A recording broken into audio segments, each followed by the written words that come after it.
O Papa ganhou um cavalo, né? Ele vai usar, talvez, não sei, né, como é que ele vai usar, mas ele ganhou um cavalo, bonito cavalo, né? Bom, o cavalo é bonito, mas é só um cavalo. Por que as pessoas fazem confusão às vezes? Por causa desse discurso profético de Jesus de Mateus 24. Eu não vou aprofundar nisso, mas eu só vou orientar, porque tem um monte de gente acreditando que o Papa é o anticristo, ele vai montar no cavalo. Ele vai montar em algum lugar, mas para passear, não para dizer que ele é o anticristo. Mateus 24, eu vou tratar de um outro tema, mas vale a pena a gente falar um pouquinho sobre isso. Mateus 24, 1 diz assim, ó: Jesus saiu do templo e, enquanto caminhava, seus discípulos aproximaram-se dele para lhe mostrar as construções do templo. Vocês estão vendo tudo isso? Perguntou ele. Eu lhes garanto que não ficará aqui pedra sobre pedra. Serão todas derrubadas. O que Jesus está falando aqui? Ele está falando do templo, certo? Ele entrou no templo, que foi reformado por Herodes. O templo era magnífico mesmo, era coisa de doido, era muito lindo. E os discípulos começaram a falar para Jesus, como se Jesus não soubesse da beleza do templo. E Jesus olha e diz, olha, vocês estão vendo tudo isso? Não vai ficar pedra sobre pedra. Qual é o tema do assunto? A destruição do templo. É isso que ele está falando. Quando ele termina de falar isso, lembrando que Jesus estava falando para quem? Para os seus discípulos. Todos eram judeus. Verso de número 3. Tendo Jesus se assentado no Monte das Oliveiras, os discípulos dirigiram-se a ele em particular e disseram, dize-nos, quando acontecerão essas coisas? Que coisas? A derrubada do templo. Ele está falando sobre isso. Não é outro assunto. Então, o capítulo 24 de Mateus, ele responde 3 perguntas. A primeira está aqui, ó. Dize-nos quando acontecerão essas coisas. Quando? Que coisas? A caída do templo. Segue lá.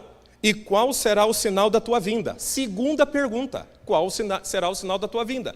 Terceiro. E do fim dos tempos. São 3 perguntas que eles estão fazendo aqui. E a igreja não está envolvida em nenhuma delas. Jesus está falando para os judeus. É claro isso aqui no texto. Quando acontecerão essas coisas? Qual será o sinal da tua vinda e do fim dos tempos?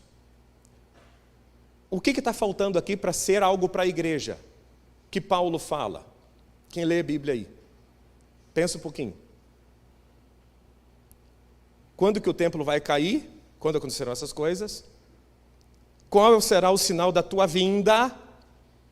E a última, do fim dos tempos. Qual fato escatológico está falando aqui? Que está faltando aqui? O arrebatamento da igreja. Não é para nós esse discurso. Esse discurso é para os judeus que estavam lá. Aí ele vai dizer que é para tomar cuidado quem está em casa, quando sair, cuidado para voltar, os dias serão terríveis, ai das grávidas, cuidado, que isso não aconteça no dia de sábado, para que vocês não sejam pegos de surpresa, porque judeu não corre no sábado, correr no sábado é a quebra do mandamento para eles. Então Jesus ele vai dar todo o cenário para o judeu. Aqui não fala de arrebatamento da igreja. O arrebatamento da igreja é outro tema. Quando que Jesus fala que um dia ele vai voltar e não vai ter sinal nenhum da vinda dele? Ele vai simplesmente vir. Ele usa um símbolo. Ele usa uma figura de linguagem. Eu virei como um ladrão. Ou seja, ninguém sabe. Uma vez entraram ladrões na minha casa. Se eu soubesse que eles entrariam, eu não tinha ido na panificadora com a minha família naquele 7 de setembro. Eu tinha ficado em casa. Tinha chamado meus amigos de arma. Não que eu tenho arma. Tinha chamado meus amigos que têm arma aí. Tem uns parça que tem arma. Ficaríamos lá esperando o ladrão chegar. Porém, eu não sabia. Não existe sinal para o arrebatamento da igreja. O rapto da igreja. Não existe. A qualquer minuto a igreja vai ser tirada da terra. Desde quando? Desde a ressurreição de Jesus. O tempo está aberto. Agora, vai haver sinais para o povo judeu? Vai haver. Por quê? Porque Deus tem um tratamento com esse povo. Sabe que Deus botou na cabeça e no coração dele que Deus vai tratar a nação de Israel e ninguém vai tirar isso do coração dele. Se nós fôssemos estudar isso hoje, nós teríamos mais de 50 versículos muito fáceis Tanto em Isaías, quanto Zacarias, quanto os próprios discursos de Jesus, Paulo falando ali no livro de Romanos e tantos outros lugares na Bíblia falando que um dia Deus vai tratar do povo que ele chamou de herança dele. Ah, pastor, significa que Deus tem 2 povos? Não, Deus só tem um povo. Eu tenho 2 filhos. Os 2 filhos meus são um povo que saiu de mim, não são 2. Mas eu trato cada um de uma forma diferente. A igreja é tratada de uma forma e Israel é tratada de outra. E não me explica por que Deus faz isso. Está escrito que Ele faz. E Ele sabe como faz. Nós não somos a continuidade de Israel do Antigo Testamento.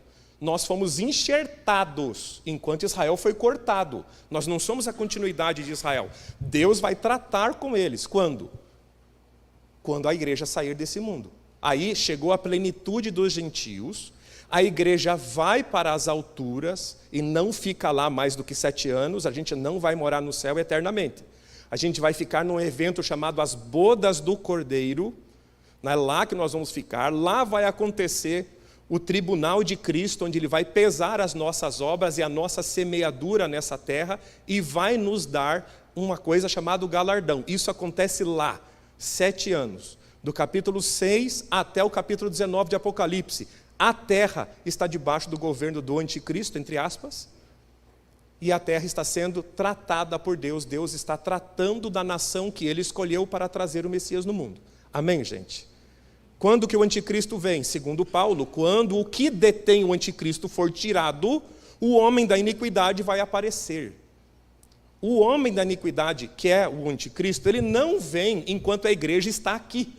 Porque a igreja detém ele. É por isso que todos os braços do anticristo, incluindo o marxismo cultural, odeia a igreja. E enquanto a igreja não for exterminada, não há liberalidade para o mal agir no mundo. Essa é uma questão bem pontual. Amém, gente?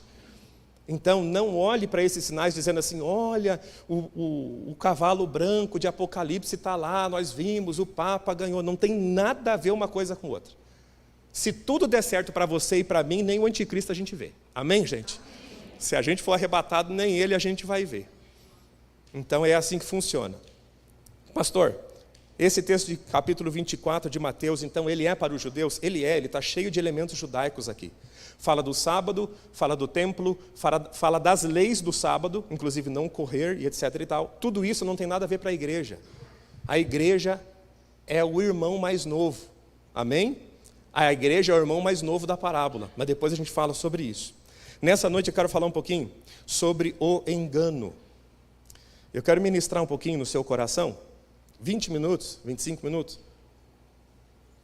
mesmo porque eu já tomei 10, a respeito do engano, é a sequência do texto aqui. Porque muitos em nosso tempo podem ser enganados, e existe o império da mentira e do engano que nós temos que estar atentos para não cair nele. Mateus capítulo 24 ainda, verso de número 4. Qual foi a primeira resposta de Jesus para os seus discípulos? Cuidado que ninguém os engane. Meus irmãos, desde o Éden até o fechamento do Apocalipse, o maior poder que o inimigo tem é o engano. Não é poder para matar as pessoas, não é poder para perseguir, nada disso. Desde o Éden até Apocalipse, a maior força que o inimigo tem contra nós é o engano. Ele conseguiu enganar Eva no paraíso, colocando em Eva um desejo que não era natural dela. Ele instigou Eva a querer algo que não era para ela. Essa foi a primeira formação do engano. Ele olhou para uma mulher pura, ele olhou para uma mulher que nunca havia pecado, e ele conseguiu, argumentando com ela, colocar nela um desejo ilegítimo. Quando ele coloca isso nela, ele vai mostrar para nós a sua capacidade de persuasão. Se no mundo perfeito, que não conhecia pecado, o inimigo conseguiu entrar e conseguiu fazer alguém ser enganado, porque Adão não foi enganado, quem foi enganada foi Eva, é o que Paulo fala. Eva foi enganada no lugar de perfeição. Será que nós hoje também não estamos sujeitos a sermos enganados? Eu acho que sim. Quando Paulo escreve para a igreja de Corinto, ele diz, eu espero que ninguém caia como Eva no engano do diabo. Isso ele fala em 2 Coríntios. Há possibilidade de nós crentes sermos enganados? Eu acredito que sim. E Jesus deixa isso claro, quando ele começa a responder para os seus discípulos: cuidado que ninguém os engane. Existe um engano e nós podemos cair nele. Mas dentro dos ensinos de Jesus, porque se a gente for abrir todos os textos do Novo Testamento, é muita informação. Mas aquilo que Jesus falou sobre o engano, Jesus aponta 3 frentes de engano que nós podemos cair se nós não vigiarmos. Aqui no versículo de número 5, ele vai falar sobre o primeiro. Pois muitos virão em meu nome dizendo: eu sou o Cristo, e enganarão a muitos. O que a palavra Cristo significa? Ungido. Muita gente vai vir no meu nome dizendo: eu tenho a unção de Jesus, eu falo em nome de Jesus, eu sou de Deus, eu sou verdadeiramente um homem de Deus, eu sou um profeta de Deus. Alguns até virão dizendo: eu sou o próprio Cristo. Tinha um nosso aqui, não sei se ele já morreu, o Henrique Cristo, lembra? Ele dizia: eu sou o Cristo, lembra? Ele falava isso. Ele foi no Ratinho, tudo aquela coisa toda, mas ele é um, e uma figura caricata. Ninguém acredita naquilo. Mas há homens que realmente têm uma aparência de piedade, mas eles não são piedosos. Têm uma aparência de serem santos, mas não são santos. Eles parecem que são ungidos por Cristo, que têm a unção do Espírito Santo, mas não têm. Alguns até podem operar sinais da mentira para enganar os escolhidos. Há uma possibilidade de engano nos falsos cristãos e nos falsos profetas. E o perigo não vem apenas naquele que nega a fé aqui.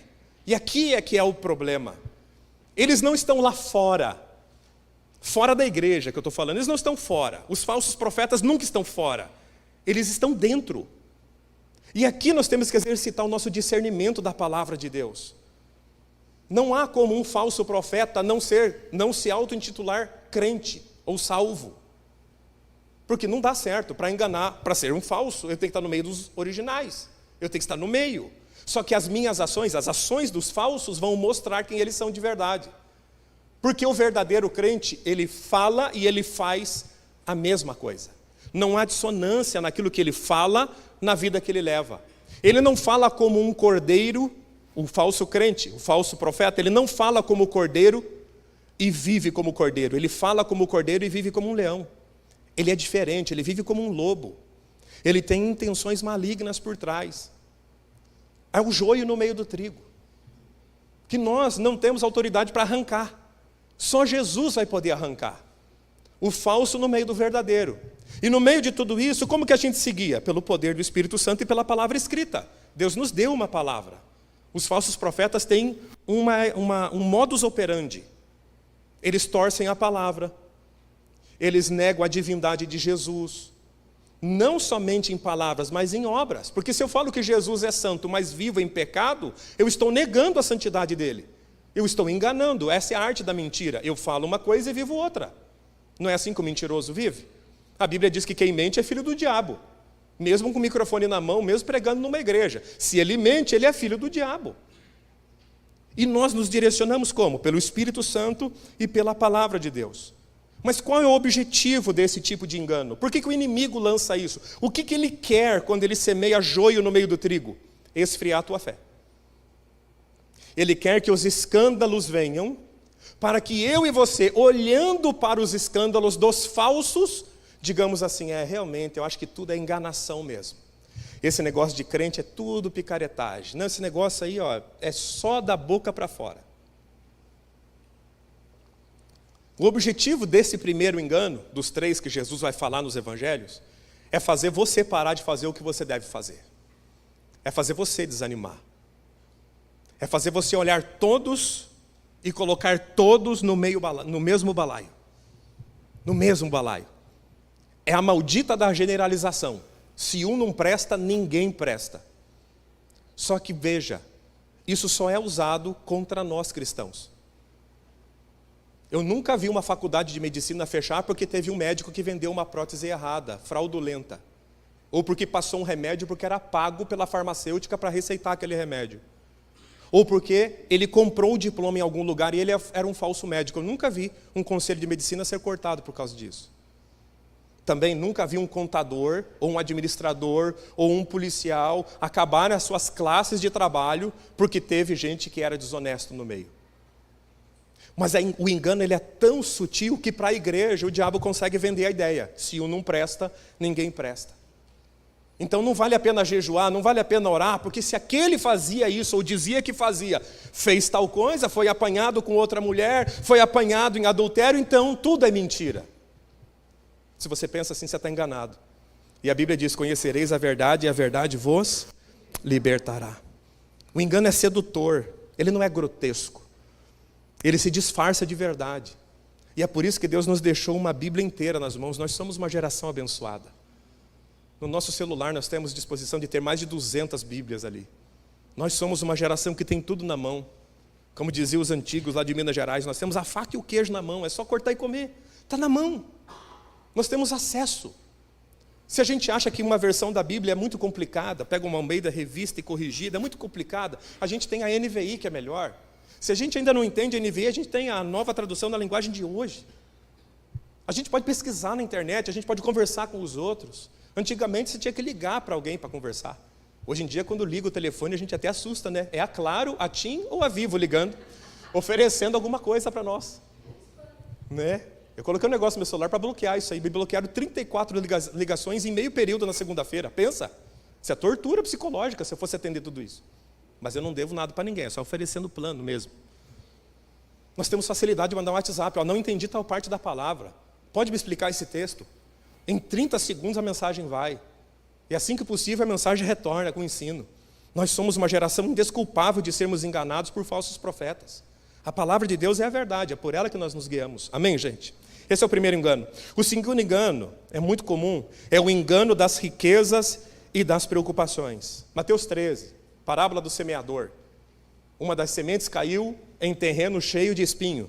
E a Bíblia diz, o engano das riquezas sufoca a palavra e ela fica infrutífera. Esse é aquele engano que eu e você caímos quando a gente acha que quanto mais dinheiro a gente tem guardado, mais garantido a gente está. Esse é o engano que a gente tem quando a gente acha que quanto mais a gente cercar a nossa vida de proteção, mais tranquilo a gente pode dormir.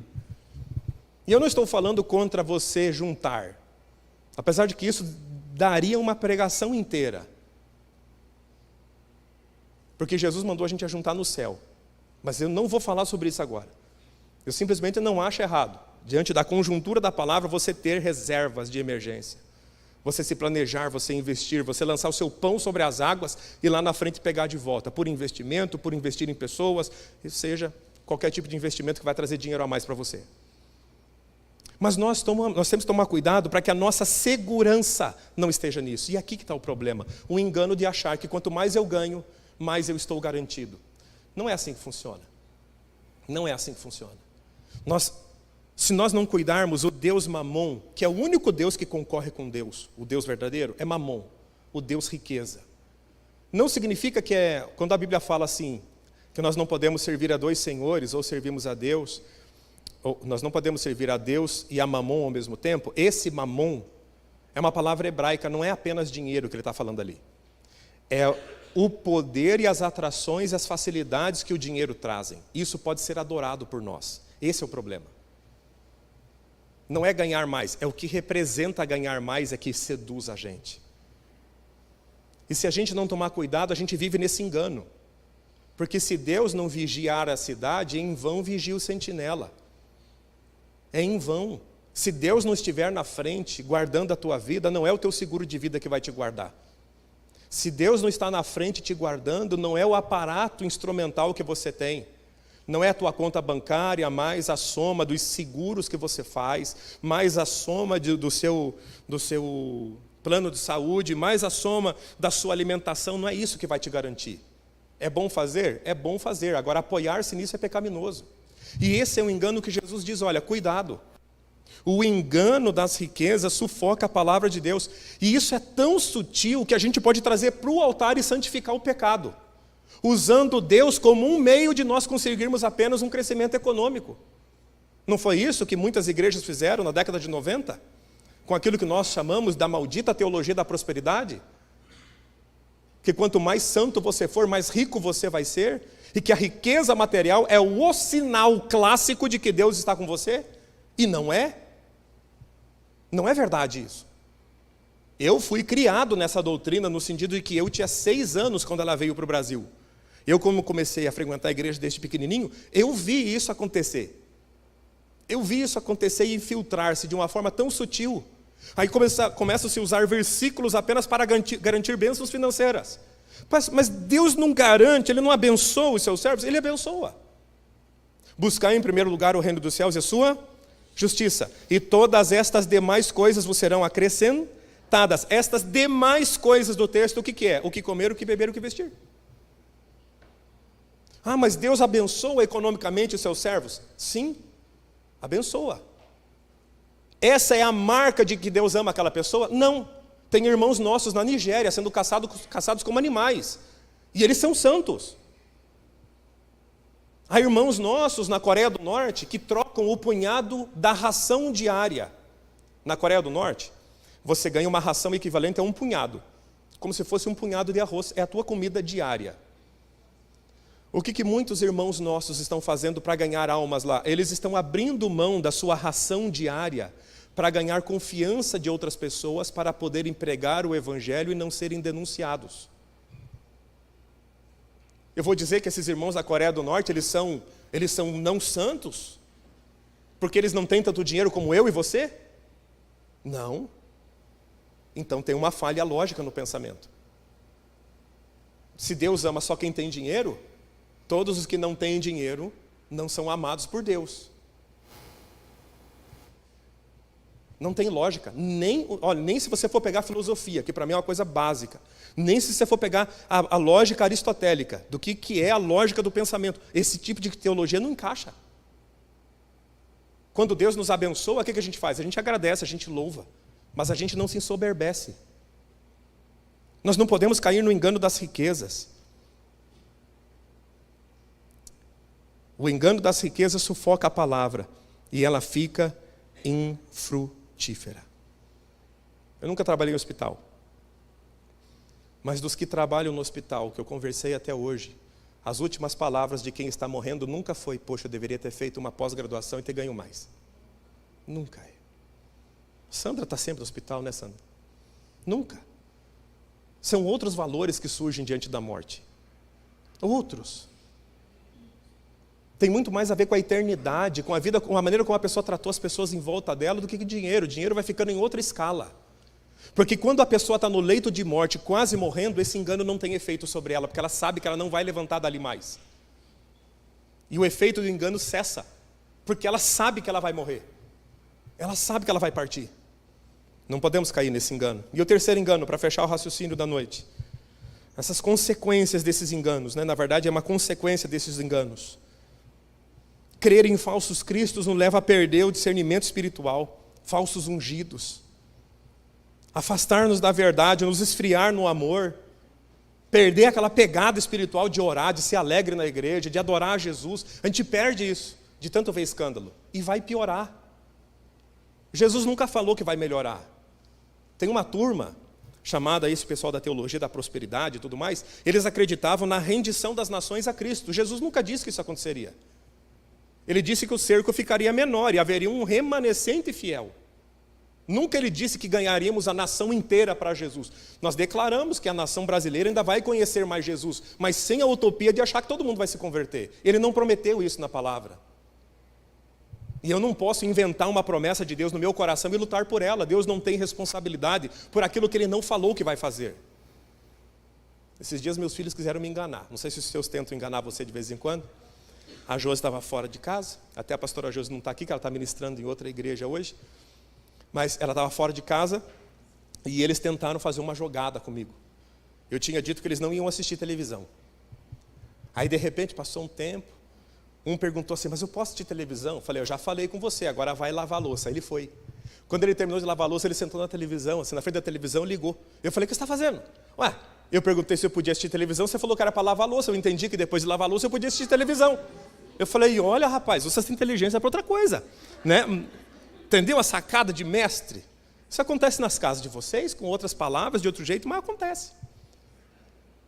Ele quis tirar de mim uma promessa que eu não dei para ele. Eu falei, epa, eu não honro aquilo que eu não falei. Deus faz o mesmo. Ah, mas o Senhor prometeu que se eu servir o Senhor eu ficaria rico. Aí Deus olha para nós e fala assim, da onde? Da onde que você tirou isso? Qual Bíblia? Qual Bíblia? Da onde? Mostra o texto, né? Mostra aí, onde é que está escrito? Não está. Nós não podemos cair nesses enganos, caso contrário a gente vai ter problema.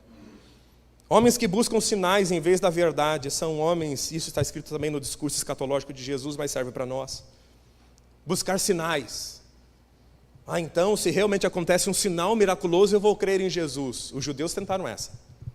Se tu és o Cristo, então mostra-nos o sinal. Ele falou, para uma geração má e perversa, nenhum sinal será dado, senão o sinal de Jonas.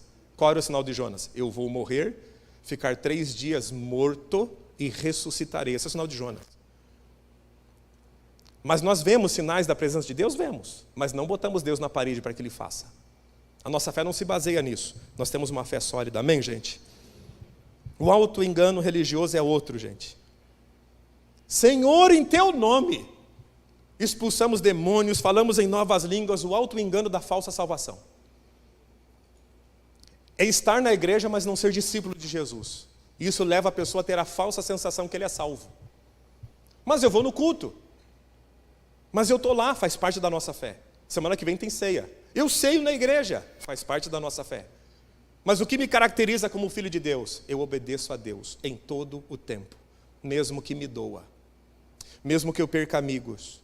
Mesmo que eu perca dinheiro. Mesmo que as rodas de relacionamento que eu estou hoje me expurguem. Eu vou obedecer ao Senhor. Esse é o discípulo. Quando Jesus, ele fala um discurso muito duro em João capítulo 8.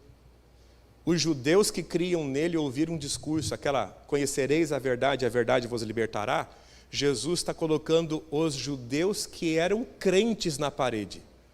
Porque eles criam em Jesus, mas Jesus não chama eles de discípulos. Eles acreditavam que Jesus era o Messias, mas não a ponto de se submeter à autoridade de Jesus. E quem não se submete à autoridade de Jesus não é discípulo. Ele pode ser frequentador de igreja, tomador de ceia, cantador do culto. Mas ele não é discípulo. O discípulo é aquele que se sujeita à autoridade do Senhor. Porque não existe salvação sem o senhorio de Cristo. Ah, Jesus é meu Senhor e eu faço da minha vida o que eu quero. Você não é salvo. Porque Jesus, ele deve ser o único e suficiente Senhor e Salvador. Eu sou salvo quando eu me entrego e me sujeito a Ele. Se eu não me sujeitei, eu sou simpatizante de Jesus. Eu gosto do discurso, eu acho bonito o que me é apresentado, mas eu não abandono o pecado por causa da obediência. É a pessoa que pensa assim, ele até é simpático à fé, mas ele não é salvo. Inclusive ele pode pregar. Inclusive ele pode fazer alguma coisa. Inclusive ele pode evangelizar na rua. Mas pode acontecer que no último dia, como acontece na Bíblia, na parábola, né, no ensino de Jesus, Senhor, em teu nome expulsamos demônios, falamos em novas línguas, e Jesus vai dizer o quê para algum grupo de pessoas? Afastem-se de mim, porque eu não os conheço. Como a gente sabe que Jesus é onisciente, não tem como ele não conhecer alguma coisa, já fica claro que o texto não está falando desconhecimento. Eu nunca aprovei as suas obras. Você fala que crê em mim, mas nunca sujeitou-se, eu não aprovo o que você faz. Porque um coração que não é rendido a Deus, Deus não aceita nada dele. Nada, nem dinheiro, nem oferta. Quando Caim foi ofertar com o coração podre, Deus falou, eu não quero nem você nem a tua oferta. Ele rejeitou a oferta por causa do coração. A pregação é assim, o evangelismo é assim. Os meninos cantaram aqui, uma bênção, mas se o coração deles não estiver em Deus, Deus não recebeu. Não recebeu. Se eu pregar, eu posso pregar logicamente, posso até gritar para fingir que tenho mais unção, porque tem gente que grita para achar que está cheio do poder de Deus. Posso fazer um monte de técnica de oratória, mas é Deus que está sondando meu coração agora. É entre eu e Ele. Ele sabe se o meu coração está desvirtuado ou não está. Se isso pode acontecer com qualquer um de nós, isso pode. E nós temos que tomar cuidado com esses enganos.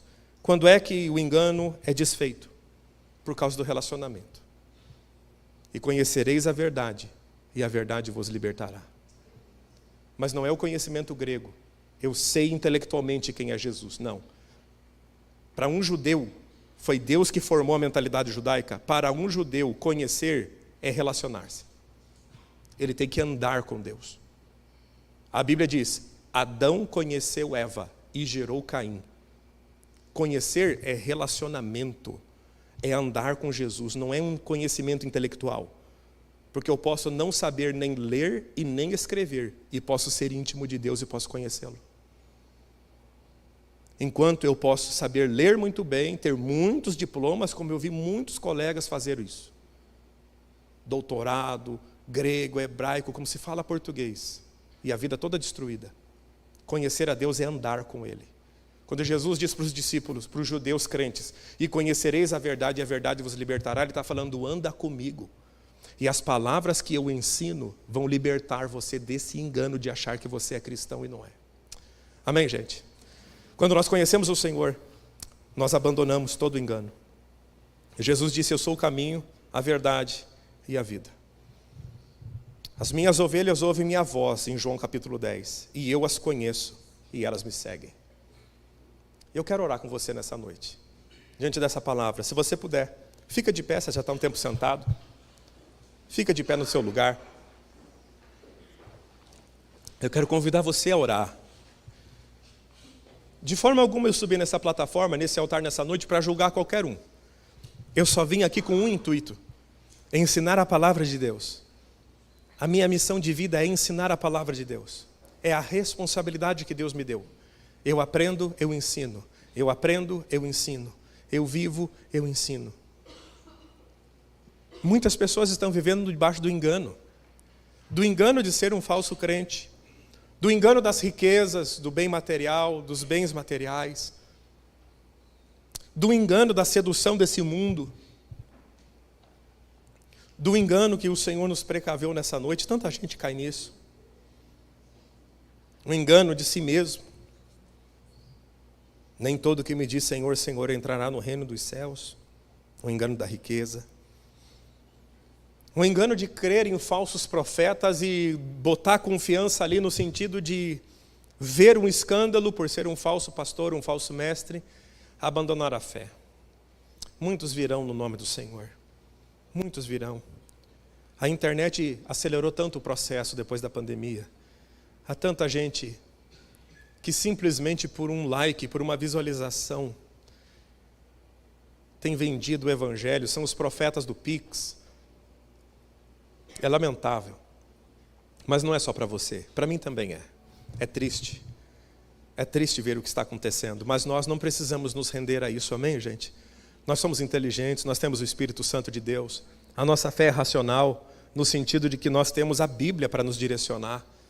Graças a Deus nós estamos num ambiente saudável, estamos na bênção, na presença do Senhor. Não só do altar é ensinada a palavra, nos grupos pequenos são ensinadas as palavras, a palavra do Senhor, que são os discipulados. Em todos os lugares dessa igreja, no ministério infantil, homens, mulheres, adolescentes, jovens, diaconato, louvor, a palavra do Senhor está lá. É o nosso compromisso com a verdade. Permanecer na vontade do Senhor. Mesmo que isso nos custe. E custa, gente. Custa. Às vezes custa. Custa a roda de amigos. Eu sei bem o que é isso. Às vezes custa o amor de alguns familiares. Às vezes custa. Mas aquele que perder algo por amor a Cristo, esse vai ganhar muito por amor a Cristo. Eu vos digo, aquele que perder pai, mãe, irmãos, bens e propriedades, por minha causa, ganhará 100 vezes mais ainda nessa vida, disse o Senhor Jesus. Jesus tem muito mais para você. Não negue a sua fé, não negocie sua fé. Não entre na turba que grita debaixo de uma obra de engano. Nós temos a palavra de Deus. Ah, pastor, eu não entendi certo ponto da pregação. Você tem meu WhatsApp, você pode falar comigo no final do culto. Eu fico na igreja de 1h30 depois que o culto acaba. Qualquer pessoa consegue falar comigo. Não conseguiu falar comigo? Fala com o pastor Anderson, fala com o pastor Davi, fala com os líderes de ministério. Nós estamos aqui para abençoar.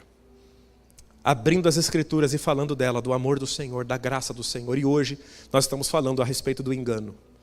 E um dos pontos do jejum que eu gostaria que você colocasse nessa semana diante do Senhor, você e Deus, coloque assim: Deus, se há algum engano na minha vida, eu quero que o Senhor me mostre, por favor. Porque eu não quero me mover debaixo de engano. Jejue sobre isso. Quem sabe você está brigado com a tua mulher por causa de uma obra de engano. Quem sabe você está discutindo com o seu marido por uma obra de engano. Está enganada. Quem sabe existem pais contra filhos ou filhos contra pais aqui que estão nessa situação por causa de engano, estão enganados. O inimigo conseguiu enganá-los. Mas ninguém pode ir contra a verdade do nosso Senhor, irmão. Deus é suficientemente poderoso para tocar o teu coração. O meu objetivo nessa noite é trazer luz na sua mente. Mas o que vai fazer descer da sua mente para o seu coração é o poder do Espírito Santo. Essa é a obra do Espírito Santo que nós confiamos. E eu quero orar com você. Esse é o último ato do culto daqui, nós já terminamos, oramos, damos a bênção apostólica. Você abençoa os irmãos da esquerda e da direita daqui a pouco e a gente vai para casa. Mas não deixa esse culto aqui, leva o culto embora. Leva o culto para a tua casa. Não deixa o engano tocar você. Não deixa o engano tocar a tua vida, não deixa o engano destruir teu casamento, não deixa o engano destruir o relacionamento que você tem com seus filhos. Não deixa o engano destruir o teu relacionamento com Deus, que foi o que o diabo conseguiu com Eva. Colocou nela o engano, colocou ela contra o Criador. Ela achou que Deus estava mentindo para ela, que Deus estava escondendo um poder que Ele não tinha dado a ela. Ela queria ser como Deus. Só que ela já era imagem e semelhança do Altíssimo. Não deixa que o engano tome conta da sua vida. Vamos orar em nome de Jesus? Pai, nós oramos agora, debaixo da Tua palavra. Entendemos que os dias são maus, mas a Tua palavra no Evangelho de Mateus, capítulo 24, diz: cuidado para que ninguém vos engane. Pai, nós vivemos em um mundo de mentiras, um mundo de fantasias, num mundo de rede social, de likes falsos, de sorrisos falsos. Mas nós não queremos viver isso, Pai, nós não queremos que isso toque a nossa realidade. E eu te peço agora, livra essa igreja do engano, meu Pai. E que toda obra de engano seja exposta diante do Senhor e seja aniquilada no nosso meio, em nome de Jesus. Que todo desânimo oriundo desse engano caia por terra em nome de Jesus. Que toda frouxidão moral oriunda desse engano caia por terra em nome de Jesus. E que a nossa igreja seja uma igreja puramente voltada no Senhor, na Sua palavra. Nos ajude, Senhor. Nos ajude, porque nossos olhos não conseguem discernir com tanta acuidade assim esse reino de mentiras. O diabo é bom na mentira, Pai, mas o Senhor é bom na verdade. E o Teu Espírito da verdade está dentro de nós, segundo a Tua palavra. Nos ajude a ouvir a Tua palavra, nos ajude a discernir o Teu Espírito Santo. E que essa igreja seja uma igreja verdadeiramente cada vez mais pura, meu Pai. Na verdade, que se move no reino da verdade. Uma igreja mais santa, mais pura, mais parecida com o Senhor. Ajuda-nos, meu Pai, em nome de Jesus. Se há alguém brigado aqui nessa igreja, se há alguém, meu Pai, em discussão, se há alguma família dividida por causa da mentira, acaba com isso hoje, Senhor. Acaba com esse engano. A partir de amanhã faremos alguns dias de jejum na Tua presença, meu Pai. Revela para nós, no nosso particular. Nós temos o Senhor para nos guiar. Fala conosco, Senhor, por meio do Teu Espírito. Se há relacionamentos enganosos na nossa vida, se há quadros societários mentirosos na nossa vida que precisamos dissolver, se há, meu Pai, relacionamentos que são enganosos que precisamos abandonar, se são hábitos enganosos, Pai, pois algo muito triste é um homem que é filho de Deus, que tem a verdade, se mover debaixo da mentira. Nós não queremos isso. Nós entregamos a nossa vida, nosso coração nas Tuas mãos. Abençoa-nos em nome de Jesus. Amém. Se você crê, aplauda o nome do Senhor nessa noite.